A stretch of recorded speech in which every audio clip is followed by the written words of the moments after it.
ഒരു മൈക്രോവേവിൽ ഭക്ഷണം ചൂടാക്കുന്നതുമായി ബന്ധപ്പെട്ട് തുടങ്ങിയ തർക്കം ഒടുവിൽ 2 ഇന്ത്യൻ വിദ്യാർത്ഥികൾക്ക് നേടിക്കൊടുത്തത് $2 ലക്ഷം നഷ്ടപരിഹാരമാണ്. യൂണിവേഴ്സിറ്റി ഓഫ് കൊളറാഡോ ബോൾഡർ എന്ന സ്ഥാപനത്തിനെതിരെയാണ് ആദിത്യ പ്രകാശ്, ഉർമി ഭട്ടാചാര്യ എന്നിവർ സിവിൽ റൈറ്റ്സ് കേസ് ഫയൽ ചെയ്തത്. മൈക്രോവേവ് സംഭവം നടന്നതിന് ശേഷം തങ്ങൾ തുടർച്ചയായി അവഗണനകളും പ്രതികാര നടപടികളും നേരിടേണ്ടി വന്നതായി അവർ BBC-യോട് പറഞ്ഞു. ഈ കേസ് റിപ്പോർട്ട് ചെയ്തതിനു ശേഷം ഇന്ത്യയിൽ വലിയ ചർച്ചകൾക്ക് വഴിവെച്ചിട്ടുണ്ട്. പലരും ഇതിനെ പാശ്ചാത്യ രാജ്യങ്ങളിലെ ഭക്ഷണ വർഗീയത എന്ന് വിശേഷിപ്പിക്കുന്നുണ്ട്. വിദേശങ്ങളിൽ തങ്ങളുടെ ഭക്ഷണശീലങ്ങളുടെ പേരിൽ പരിഹാസം നേരിടേണ്ടി വന്ന അനുഭവങ്ങൾ നിരവധി ഇന്ത്യക്കാർ സോഷ്യൽ മീഡിയയിൽ പങ്കുവെക്കുന്നുമുണ്ട്. സംഭവം ഇങ്ങനെയാണ്. 2023 സെപ്റ്റംബറിൽ ആദിത്യ പ്രകാശ് എന്ന PhD വിദ്യാർത്ഥി തന്റെ ഉച്ചഭക്ഷണം മൈക്രോവേവിൽ ചൂടാക്കുകയായിരുന്നു. അദ്ദേഹം കഴിക്കാൻ വെച്ചത് പാലക് പനീർ ആയിരുന്നു. ഇത് വടക്കേന്ത്യയിലെ വളരെ പ്രചാരമുള്ള വിഭവമാണ്. പനീർ എന്നാൽ ഇന്ത്യൻ കോട്ടേജ് ചീസിന് സമാനമായ ഒന്നാണ്. ഭക്ഷണം ചൂടാക്കുന്നതിനിടയിൽ ഒരു ബ്രിട്ടീഷ് ജീവനക്കാരൻ അടുത്തെത്തി.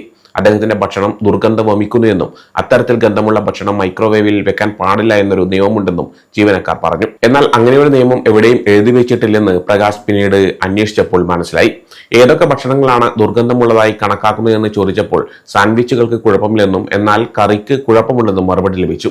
ഈ സംഭവത്തിന് ശേഷം സർവകലാശാലയിൽ നിന്ന് തങ്ങൾക്കും തന്റെ പങ്കാളിയായ ഉർമി ഭട്ടാചാര്യക്കും നേരെ തുടർച്ചയായി പ്രതികാര നടപടികൾ ഉണ്ടായതായി പ്രകാശ് ആരോപിച്ചു. ഗവേഷണത്തിനുള്ള ഫണ്ട്, പഠിപ്പിക്കാനുള്ള അവസരങ്ങൾ, മാസങ്ങളായി ഒപ്പം പ്രവർത്തിച്ച PhD ഉപദേഷ്ടാക്കൾ എന്നിവരെല്ലാം നഷ്ടപ്പെട്ടതായി അദ്ദേഹം പറഞ്ഞു. 2025 മെയ് മാസത്തിൽ പ്രകാശ്, ഭട്ടാചാര്യ എന്നിവർ സർവകലാശാലയ്ക്കെതിരെ കേസ് ഫയൽ ചെയ്തു. തങ്ങൾക്കെതിരെ വിവേചനപരമായ പെരുമാറ്റവും പ്രതികാര നടപടികളും ഉണ്ടായതായി അവർ ആരോപിച്ചു. 2025 സെപ്റ്റംബറിൽ സർവകലാശാല ഈ കേസ് ഒത്തുതീർപ്പാക്കി.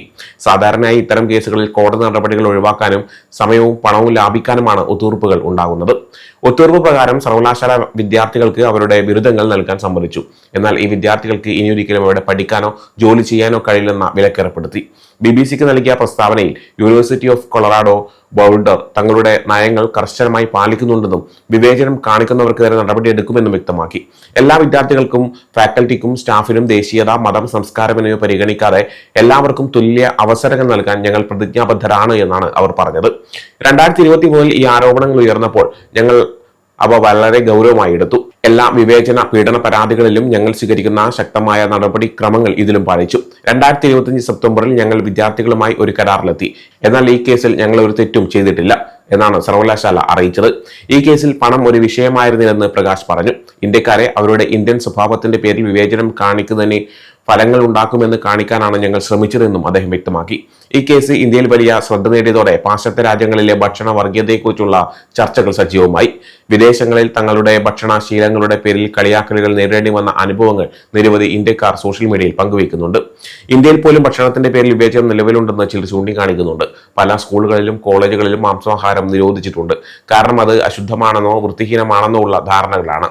പിന്നോക്കം നിൽക്കുന്ന ജാതി വിഭാഗക്കാരും വടക്കുകിഴക്കൻ സംസ്ഥാനങ്ങളിൽ നിന്നുള്ളവരും അവരുടെ ഭക്ഷണശീലങ്ങളുടെ പേരിൽ പക്ഷപാതം നേരിടേണ്ടി വരുന്നുണ്ട്. അവർ ഉപയോഗിക്കുന്ന ചേരുവകളുടെ ഗന്ധത്തെക്കുറിച്ച് ചിലർ പരാതിപ്പെടാറുണ്ട്.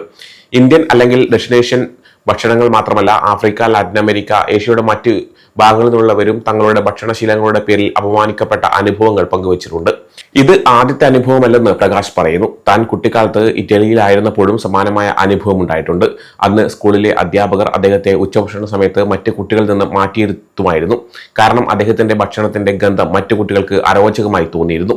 എന്നെ യൂറോപ്യൻ സഹപാഠികളിൽ നിന്ന് മാറ്റി നിർത്തുകയോ എന്റെ ഭക്ഷണം കാരണം മൈക്രോവേവ് ഉപയോഗിക്കുന്നതിൽ നിന്ന് തടയുകയോ ചെയ്യുന്നത് വെള്ളക്കാർ നിങ്ങളുടെ ഇന്ത്യൻ വിഭവത്തെ എങ്ങനെ നിയന്ത്രിക്കുന്നു, നിങ്ങൾക്ക് ജീവിക്കാനുള്ള ഇടങ്ങൾ എങ്ങനെ ചുരുക്കുന്നു എന്നതിന്റെ ഉദാഹരണങ്ങളാണ് എന്ന് അദ്ദേഹം പറയുന്നു. ഇന്ത്യക്കാരെയും മറ്റ് വംശീയ വിഭാഗങ്ങളെയും താഴ്ത്തിക്കെട്ടാൻ ഭക്ഷണം എങ്ങനെ ഉപയോഗിക്കപ്പെടുന്നു എന്നതിനെക്കുറിച്ച് ഒരു നീണ്ട ചരിത്രമുണ്ടെന്നും അദ്ദേഹം കൂട്ടിച്ചേർത്തു. കറി എന്ന വാക്ക് അടുക്കളകളിലും വീടുകളിലും ജോലി ചെയ്യുന്ന പാർശ്വവൽക്കരിക്കപ്പെട്ട സമൂഹങ്ങളുടെ ഗന്ധവുമായി കൂട്ടിച്ചേർക്കപ്പെട്ടിട്ടുണ്ട്. അത് ഇന്ത്യൻ എന്ന വാക്കിന് പകരമായി മോശമായി ഉപയോഗിക്കപ്പെടുന്നുവെന്നും അദ്ദേഹം പറയുന്നു. മുൻ American vice president Kamala Harris പോലും ഭക്ഷണത്തിന്റെ പേരിൽ അപമാനിക്കപ്പെട്ടിട്ടുണ്ടെന്ന് ഭട്ടാചാര്യ പറയുന്നു. 2024 ഒരു തീവ്ര വലതുപക്ഷ പ്രവർത്തകയായ ലോറ ലൂമർ കമല ഹാരിസ് പ്രസിഡന്റായാൽ വൈറ്റ് ഹൌസിൽ കറിയുടെ ഗന്ധമായിരിക്കുമെന്ന് സോഷ്യൽ മീഡിയയിൽ പോസ്റ്റ് ചെയ്തത് അവർ ചൂണ്ടിക്കാണിക്കുന്നു. കേസിൽ ഭട്ടാചാര്യ തന്റെ ആന്ത്രോപോളജി ക്ലാസ്സിൽ സാംസ്കാരിക അപേക്ഷികതകളെക്കുറിച്ച്, അതായത് കൾച്ചറൽ റിലേറ്റിവിസത്തെക്കുറിച്ച് സംസാരിക്കാൻ പ്രകാശിനെ അതിഥി പ്രഭാഷകനായി ക്ഷണിച്ചതിന് ശേഷമാണ് തനിക്ക് പ്രതികാര നടപടികൾ നേരിടേണ്ടി വന്നതെന്നും ആരോപിച്ചു. സാംസ്കാരിക ആപേക്ഷികത എന്നാൽ ഒരു സംസ്കാരവും മറ്റൊന്നിനേക്കാൾ ശ്രേഷ്ഠമോ താഴ്ന്നതോ അല്ല എന്നതാണ്. എല്ലാ ഗ്രൂപ്പുകളുടെയും സാംസ്കാരിക രീതികൾ അവയുടെ സ്വന്തം സാംസ്കാരിക പശ്ചാത്തലത്തിൽ നിലനിൽക്കുന്നു എന്നതാണ് ഈ കാഴ്ചപ്പാട്. പ്രഭാഷണത്തിനിടയിൽ പ്രകാശ് താൻ നേരിട്ട ഭക്ഷണ വർഗീയതയുടെ നിരവധി ഉദാഹരണങ്ങൾ പങ്കുവച്ചു, പാലക് പനീർ സംഭവം ഉൾപ്പെടെ. എന്നാൽ ആരെയും പേരെടുത്ത് പറഞ്ഞില്ല. 2024 താനും പ്രകാശും യൂണിവേഴ്സിറ്റിയിൽ നേരിടുന്ന വ്യവസ്ഥാപിതമായ വർഗീയതയെക്കുറിച്ച് എക്സിൽ ഒരു പോസ്റ്റ് ചെയ്തതിനു ശേഷവും തനിക്ക് വംശീയാധിക്ഷേപം നേരിടേണ്ടി വന്നതായി ഭട്ടാചാര്യ പറയുന്നു. ആ പോസ്റ്റിന് താഴെ ദമ്പതികളെ പിന്തുണച്ചുകൊണ്ടുള്ള നിരവധി കമന്റുകൾ ഉണ്ടായിരുന്നു. എന്നാൽ ഇന്ത്യയിലേക്ക് പോകൂ, കൊളോണിസം ഒരു തെറ്റായിരുന്നു, ഭക്ഷണം മാത്രമല്ല പ്രശ്നം, നിങ്ങളിൽ പലരും കുളിക്കുന്നില്ല, അത് ഞങ്ങൾക്കറിയാം എന്നൊക്കെയായിരുന്നു കമന്റുകളും ഉണ്ടായിരുന്നു. യൂണിവേഴ്സിറ്റിയിൽ നിന്ന് തങ്ങൾക്ക് വേണ്ടത് തങ്ങളെ കേൾക്കാനും മനസ്സിലാക്കാനുമുള്ള മനസ്സാണെന്ന് പ്രകാശും ഭട്ടാചാര്യയും പറഞ്ഞു. തങ്ങളെ മറ്റുള്ളവരായി കണ്ടതിലുള്ള വേദനയും വിഷമവും അംഗീകരിക്കണമെന്നും അർത്ഥവത്തായ രീതിയിൽ പരിഹാരം ചെയ്യണമെന്നും അവർ ആവശ്യപ്പെട്ടു. യൂണിവേഴ്സിറ്റിയിൽ നിന്ന് തങ്ങൾക്ക് ഒരിക്കലും അർത്ഥവത്തായ ഒരു ഖേദപ്രകടനം ലഭിച്ചില്ലെന്ന് അവർ അവകാശപ്പെടുന്നു. ഇതിനെക്കുറിച്ച് BBC ചോദിച്ച ചോദ്യങ്ങൾക്ക് യൂണിവേഴ്സിറ്റി പ്രതികരിച്ചില്ലെന്ന് BBC പറയുന്നു. അവർ ഇപ്പോൾ ഇന്ത്യയിലേക്ക് മടങ്ങിയിരിക്കുകയാണ്. ഒരുപക്ഷെ അമേരിക്കയിലേക്ക് തിരികെ പോകില്ലെന്ന് അവർ പറയുന്നു. നിങ്ങൾ ചെയ്യുന്ന കാര്യങ്ങളിൽ എത്ര മികച്ചവരാണെങ്കിലും നിങ്ങളുടെ തൊലിയുടെ നിറം കൊണ്ടോ ദേശീയത കൊണ്ടോ നിങ്ങളെ എപ്പോൾ വേണമെങ്കിലും തിരിച്ചയക്കാം എന്ന് ഈ വ്യവസ്ഥിത സംവിധാനം നിങ്ങളോട് നിരന്തരം പറഞ്ഞുകൊണ്ടിരിക്കും. ഈ അരക്ഷിതാവസ്ഥ വളരെ വലുതാണ്. യൂണിവേഴ്സിറ്റിയിലെ ഞങ്ങളുടെ അനുഭവം ഇതൊരു നല്ല ഉദാഹരണമാണെന്നാണ് പ്രകാശ് പറയുന്നത്.